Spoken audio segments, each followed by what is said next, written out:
মানে হ্যাঁ, সেই জন্য জ্যাপটে ধরিছে। আলাপটা শুনলে বুঝবেন যে কোন বটিকা খেয়া বিএনপির মুক্তিযুদ্ধের চেতনা জপিচ্ছে। আসেন সেটা খুঁজে দেখি, আপনার পিলা চমকায় যাবে আমি শিওর, যদি বুঝতে পারেন এই মুক্তিযুদ্ধের চেতনা কুটি রান্না হয়েছে, কে তৈরি করে দিচ্ছে আর কে নিয়ে আসিছে।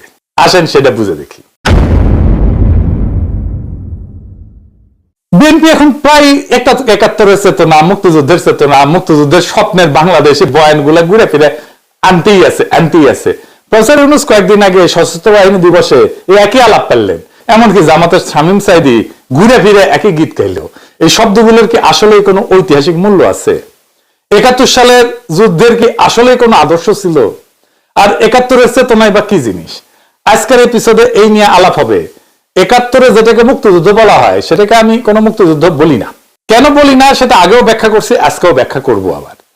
কারণ যেই যুদ্ধ আমাদের মুক্তি দেয় নাই সেটা তো মুক্তি হইতে পারে না। এপিসোডে পুরোটা দেখলে আপনারা এটাকে মুক্তিযুদ্ধ বলা বাদ দেবেন। আর ৭১-এর চেতনা কি জিনিস সেটাও হারে হারে টের পাইবেন। ৭১-এর চেতনা বলতে আওয়ামী লীগ বারবার একটা কথা ব্যবহার করত, সেটা হইতেছে বঙ্গবন্ধুর স্বপ্ন। মানে ওই যে শহীদের বডিগার্ডের স্বপ্ন। বডিগার্ডের কোনো স্বপ্ন ছিল না, ওই একটা আগাগোড়া মাথা মোটা একটা বাটপাড়া ছিল। হাসিনারে কি ফ্যাসিস্ট দেখছেন? ও বডিগার্ডের বাপ তার চেয়ে বড় ফ্যাসিস্ট ছিল। হাসিনা যে কাজ 15 বছর ধরে করছে, বডিগার্ড মাত্র 3.5 বছরে তার চেয়ে ভয়ঙ্কর কাজ করছে। যে গবেট 18 বছর বয়সে ক্লাস 8-এ পড়তো আর নকল করে ম্যাট্রিক পাস করতো, এইরকম গবেটের স্বপ্ন একটা জাতির স্বপ্ন হয়ে ওটা তো দুঃস্বপ্ন, বিভীষিকা। এবং সেই জন্যই বাসন্তীদের জাল পড়তে হয়েছিল তার আমলে। এইবার আসি আওয়ামী বয়ানের বাইরে ৭১-এর চেতনা, মুক্তিযুদ্ধের আদর্শ বলতে কি বোঝানো হয়। বাংলাদেশের স্বাধীনতার ঘোষণাপত্র একটা গুরুত্বপূর্ণ ঐতিহাসিক দলিল ১৯৭১ প্রশ্নে।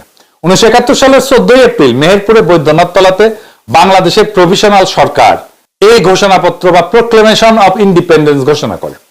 কি বলা আছে এই ঘোষণাপত্রে? এই ঘোষণাপত্রে বলা আছে মুক্তিযুদ্ধের আদর্শ হচ্ছে সাম্য, মানবিক মর্যাদা আর সামাজিক ন্যায় বিচার। আমরা এটাকে অনেকেই একটু আদর কইরা কইতাম ইনসাফ। কি মিষ্টি মিষ্টি সুন্দর সুন্দর কথা, তাই না? আজকাল যারা আওয়ামী বয়ানের বাইরে ৭১-এর রাজনীতি করতে চায়, যেমন এনসিপি, তাদের কাছে এই 3টা শব্দ হইতেছে মুক্তিযুদ্ধের আদর্শ, ৭১-এর চেতনা। যেহেতু এই দলিল তথাকথিত মুক্তিযুদ্ধ আর স্বাধীনতার মূল এবং একদম আদি অকৃত্রিম দলিল, সেহেতু এটার ঐতিহাসিক মূল্য অপরিসীম, সবাই স্বীকার করে। এখন এই দলিলের পিছনের বাস্তবতা জানলে আপনাদের পিলা চমকায় যাবে। আওয়ামী এবং বাংলাদেশের বয়ানে বলা হয় মুজিবনগর সরকারের এই ঘোষণাপত্র রচনা করেন ব্যারিস্টার আমিরুল ইসলাম। এই যে তানিয়া আমির দেখেন না, তার বাপ।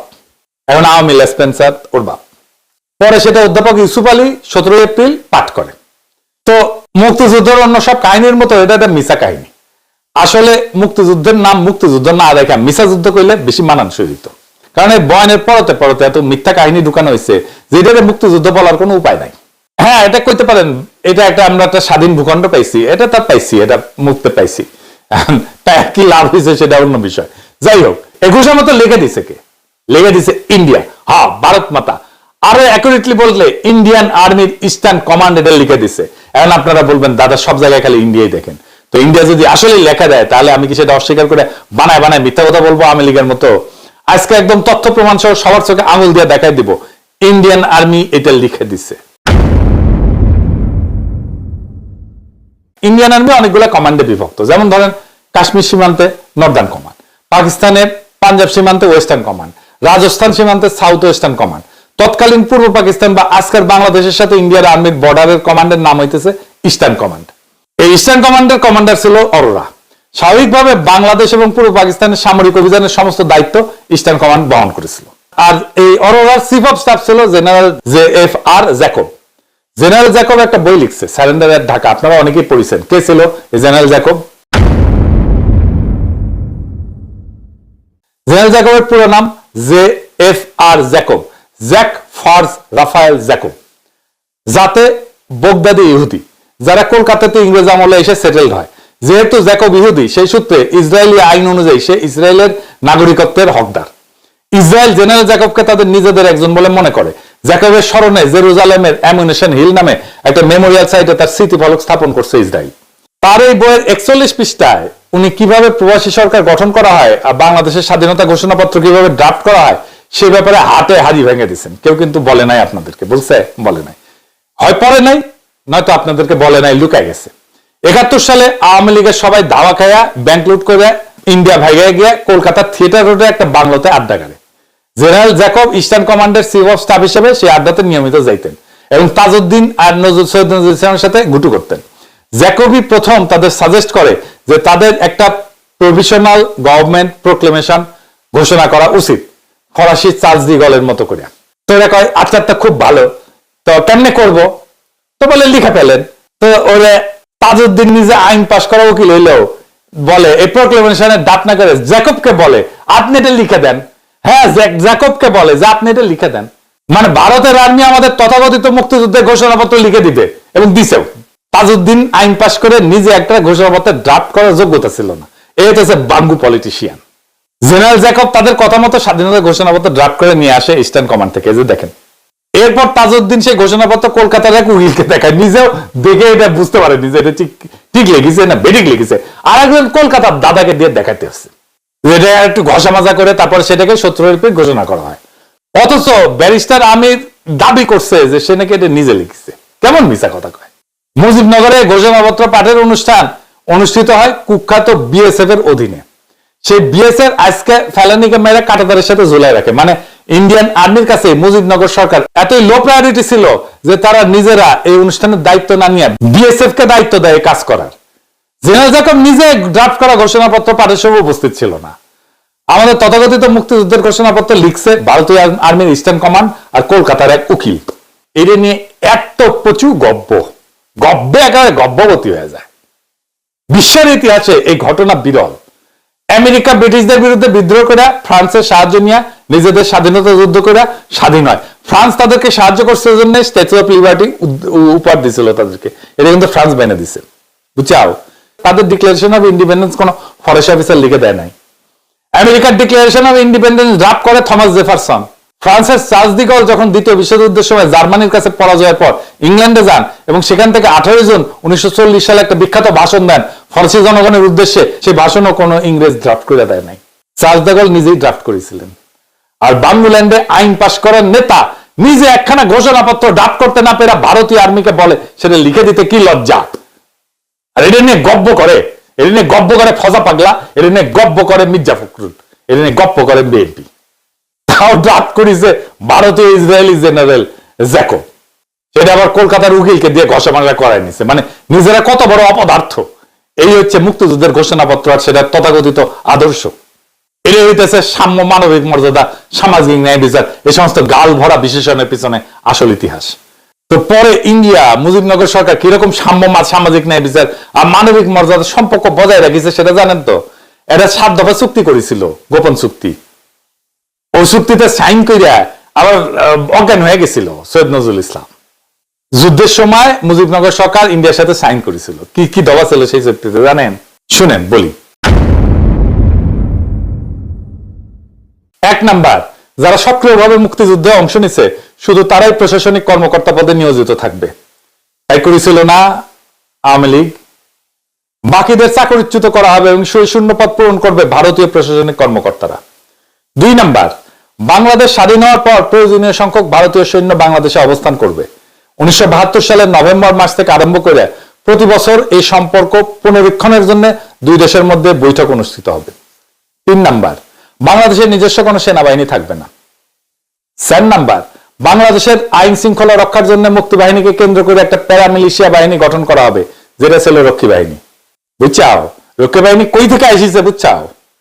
5 নাম্বার, সম্ভাব্য ভারত পাকিস্তান যুদ্ধে অধিনায়কত্ব করবে ভারতীয় সেনাবাহিনী প্রধান, মুক্তিবাহিনীর প্রধান নন। যুদ্ধকালীন সময় মুক্তিবাহিনী ভারতীয় বাহিনীর অধিনায়কত্বে থাকবে। তাই হয়েছে না? আর ওরার অধীনে ছিল না? তাই হয়েছে। 6 নাম্বার, 2 দেশের বাণিজ্য হবে খোলা বাজার ভিত্তিতে, তবে বাণিজ্যের হিসাব হবে বছরওয়ারি এবং যার যা পাওনা তা স্টার্লিং এ পরিশোধ করা হবে। 7 নাম্বার, বিভিন্ন রাষ্ট্রের সঙ্গে বাংলাদেশের সম্পর্কের প্রশ্নে বাংলাদেশ পররাষ্ট্র মন্ত্রণালয় ভারতীয় পররাষ্ট্র মন্ত্রণালয়ের সঙ্গে যোগাযোগ রক্ষা করে চলবে এবং ভারত যতদূর পারে এ ব্যাপারে বাংলাদেশকে সহায়তা দিবে। হাসিনা কিন্তু সেটাই করে গেছে। যে মুজিবনগর সরকার নিজের স্বাধীনতার ঘোষণাপত্র ড্রাফট না করে ভারতের আর্মি আর কলকাতার উকিলকে দিয়ে সেটা করায় আর এইরকম 7 দফা চুক্তি স্বাক্ষর করে, সেই ঘটনাকে কোন যুক্তিতে মুক্তিযুদ্ধ বলা হয়? বিশ্বের ইতিহাসে আর কোথায় এরকম উদ্ভট ঘটনা ঘটছে? আমেরিকাও তো ফ্রান্সের সামরিক সাহায্য নিয়ে ইংল্যান্ডের বিরুদ্ধে যুদ্ধ করে স্বাধীন হয়েছে। ফ্রান্স আমেরিকার মধ্যে তো এরকম অসম দাসত্বপূর্ণ কোনো চুক্তি হয় নাই। বাংলাদেশ আর ইন্ডিয়ার মধ্যে কেন হইল? দ্বিতীয় বিশ্বযুদ্ধের সময় মিত্র বাহিনী আমেরিকা, ইংল্যান্ড মিলা পশ্চিম ইউরোপের সব দেশ যেমন ফ্রান্স, বেলজিয়াম, নেদারল্যান্ড, লুক্সেমবার্গকে জার্মানির দখল থেকে মুক্ত করে স্বাধীন করে। তারাও তো এই সমস্ত দেশের সাথে এরকম অসম কোনো চুক্তি করে নাই। বিশ্বের কোথাও বাঙ্গুল্যান্ডের মতো এরকম তথাকথিত মুক্তিযুদ্ধের নজির নাই। এই 7 দফা পড়ার পর আর কেউ 71-এর যুদ্ধকে মুক্তিযুদ্ধ বলবে না। এটা মুক্তি না, এটা দাসত্ব। এখন অনেকে বলে বডিগার্ড নাকি পাকিস্তান থেকে ফিরে আসে ভারতীয় সেনাবাহিনীকে ভারতে ফেরত পাঠায়। কথাটা সম্পূর্ণভাবে সত্য না। একটা ব্যাটালিয়ন ছিল পার্বত্য চট্টগ্রামে, ওটা পড়ে গেছে। আংশিক সত্য কথাটা। কেন? কারণ ভারত বাংলাদেশ থেকে সেনাবাহিনী সরায় না, এটা সত্য। এর কারণ হচ্ছে তাদের সদ্য গঠিত ক্লায়েন্ট স্টেট বাংলাদেশকে নিয়ন্ত্রণ করার জন্য এখানে তাদের সামরিক ঘাঁটি বা বেস বানানোর, আর্মি গার্রিসন মেনটেন করার মতো ব্যয়বহুল পদক্ষেপ এটা ভারত মাতা নিতে চায় নাই। যে জিনিস ফাও ফাও পাওয়া যায় সেটার জন্য আবার এক গাদা টাকা খরচা করার দরকার কি? ইন্ডিয়ানরা তো এমনিতে হার কিপটে, 1 খই 2 কামড়ে খায় কলে। মুজিব ফাও ফাও তাদের হুকুম ফরমাইশ খাটতো। এমনকি ইন্দিরা গান্ধীর ছবি পর্যন্ত নিজের অফিসের টেবিলে রাখতো।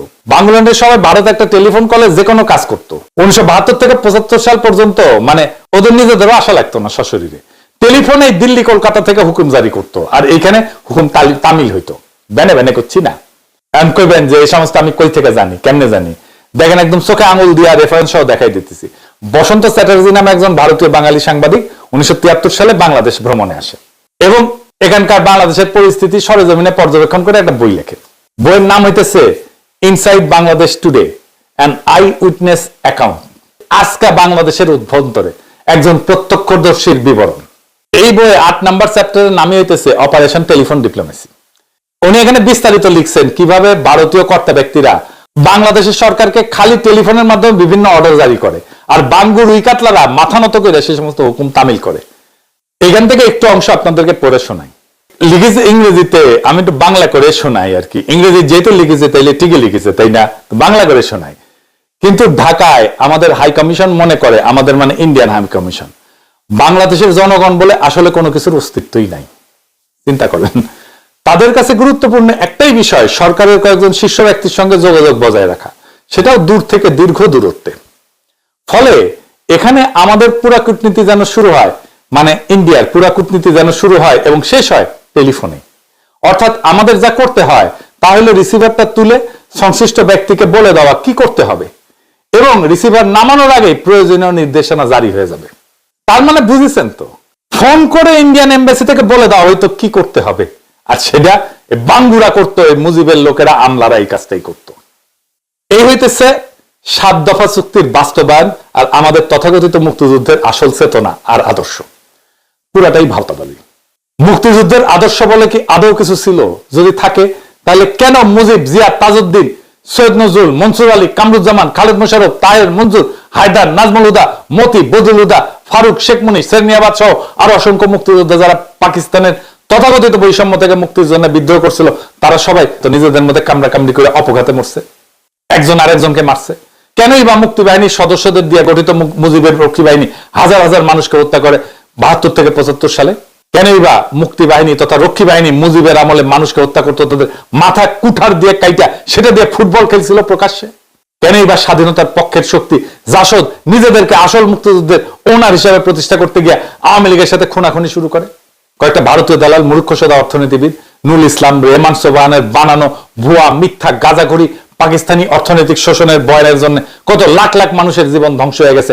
ঠান্ডা মাথায় একবার চিন্তা করলে তাজ্জব হয়ে যেতে হবে। পুরো 1971-এর রক্ত বন্যা, বিহারি, বাঙালি, হিন্দু, মুসলিম গণহত্যা, মুজিবের দুঃশাসন, আওয়ামী লীগের হরিলুট, 74-এর ভয়াবহ দুর্ভিক্ষ, রক্ষী বাহিনীর গণহত্যা, 72 থেকে 75 সালের জাসদের ত্রাস, দেশের সব সামরিক অভ্যুত্থান আর খুন খারাপি করছে মুক্তিযোদ্ধা অফিসাররা। মুক্তিযোদ্ধারা নিজেদের মতো কুকুরের মতো কামড়াকামড়ি করছে, হত্যা লীলা করছে। একবার ঠান্ডা মাথায় চিন্তা করলে বোঝা যাবে আসলে পুরো ব্যাপারটাই ছিল একটা বিশাল ভাওতাবাজি। আজকের এপিসোডের পর আপনারা কেউ মুক্তিযুদ্ধের আদর্শ, 1971-এর চেতনা, বঙ্গবন্ধুর স্বপ্নের বাংলাদেশ, এই সমস্ত ভুয়া শব্দ আর ব্যবহার করবেন না। আওয়ামী ন্যারেটিভ, ইন্ডিয়ান ন্যারেটিভ, এই মুক্তিযুদ্ধের গাড্ডা থেকে বাংলাদেশকে যদি উদ্ধার না করা যায়, বাংলাদেশ আর সামনে আগাবে না। সেই জন্যই 24 হয়েছে। এই 24-এর হাত ধরে আমাদের সামনে আগাবে।